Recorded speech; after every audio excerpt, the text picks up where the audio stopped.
Kasala. Mo ti ra LABUBU bag tó ń trend yẹn. Mo like ẹ̀ gan. Mo ti send ẹ̀ sí ẹbẹ̀ yẹn. Kò wò.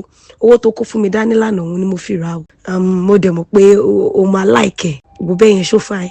Ogun ọ̀run lábà tí ẹ jẹ́ dànù. Ọlọ́fọwọ́ lera LABUBU báàgì. Èló náà ta ṣìgìdì lọ́dọ̀ mọ́ mi péjú.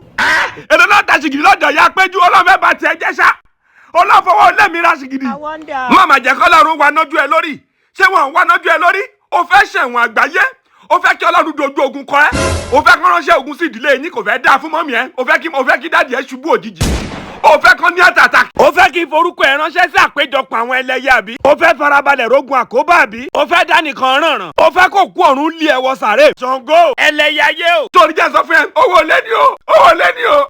Owó lé ní owó yẹn o. O fẹ́ kí ogun ọ̀run pè ẹ́ sọ̀dọ̀ lórí ọ̀rọ̀ yìí àbí. Màmá ránṣẹ́ ogun sí ẹ. Màmá lọ sí bẹ̀rẹ̀ grand lórí ọ̀rọ̀ ẹ. Màmá fẹjọ́ ẹ̀sùn gbogbo àwọn àjẹ́ ayé. O jẹ́ tètè bá mi dówó mi padà. Ọlọ́run á máa dojú ogun kọ ẹ wá máa kú òjijì láìpẹ́.